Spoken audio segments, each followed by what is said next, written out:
نقطەی دووەم کە لە هەموو گروپ و جەماعەت و حیزب و کۆمەڵکاریەکە هەیە بریتە لە باوەڕبوونت بەوەی کە ئێمە لەسەری تۆ دوایەوەی پێیت پێبرد زانی درکت پێکرد منهەجەکەی ئێمە زانی خۆمانت ناسی تا ڕادەیەک وەکو ڕێبەرێک مەسەلەن من ئەناسی وەکو منهەج لە بەردەستا ئەبێ وەکو پێڕۆ پرۆگرام بینیوتە وەکو مناقەشەکرد مناقەشت کردوێتەوە ئەنجا تۆ قەناعەتت بۆ دروست بۆ کە لەگەڵ ئەمڕۆ تۆ بکەویتە ڕێ ئەم قەناعەتکردنەکە اعتیقادێکە لە دڵ و دەروننا بۆ دروستە بێ یعنی وای لێدێ ئەبێ بە بەڵگەنەویست کە ئەم ڕێبەرە بوو بەم منهەجە خەڵکانێک کۆ ئەکاتەوە لەسەر ئەم منهەجەکەوە بوو خوا ناسانە ئەتوانن ئیشکەن شایانی ئەو یەکەم نیش لەگەڵیانە هاوکار بن ئەم اعتیقادەکە بۆ دروستە بێت لە ناخی دڵی خۆتە بەرامبەر بە مەبادیئی ئێمەیە تۆ لەوە یەکلاییە بیتەوە کە ئایا ئێمە ئیسلامێکی ئومەمیمان هەیە دەوڵەتیە نێودەوڵەتیە جیهانیە ئەی چۆنەی گونجێنی لەگەڵ کوردستان چێتیەکە کە ئێمەمانوێ کوردستانیانە ئیشکەین لەبەرەوەی کە ئێمە پێمان وایە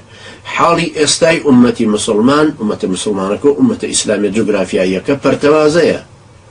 تەوزیع بۆ 57 دەوڵەت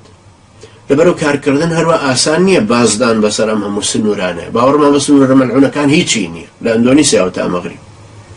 بەڵام لە هەمان کاتیش ئەوەندە خەیاڵ پڵاو نین و ئابزانین بە شۆفڵێک ڕایەدەین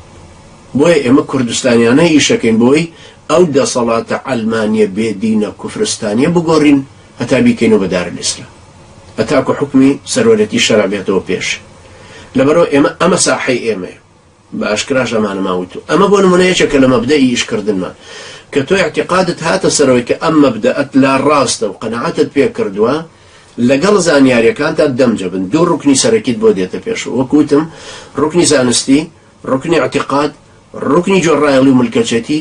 لەگەڵ ڕوکنی سەلماندن و چەسپاندن واتە نواندنی یعنی پێڵن تەقمص الشخصیە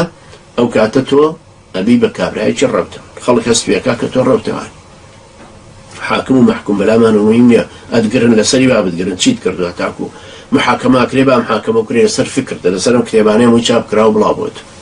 نۆ کتێب هەر لە کوردستان چاپمان کرد ئەوانی تریژمە نەبوو بێت لەبەر حاڵەتێکی ئەمنی چاپمان نەکردوێ لێ نە هەرزانترمان دۆزیوەتەوە لە میسر چاپمان کردویان لە چین چاپمان کردویان لە لوبنان کەوا بوو دوای ئەوەی زانیاریت لەسەر ئەم مەوزوعە ئەبێ لەسەر پەیڕۆ پرۆگرامی ئێمە ئەبێ لەسەر دید و تێڕوانین و پێناسەمان بۆ گردون بۆ ژیان بۆ ئینسان بۆ کۆمەلگا بۆ گۆڕانکاری بۆ دەسەڵات بۆ جۆرەشتانە ئەنجا دواییش لێتە بە اعتیقاد باوەڕت وایە کە ئەم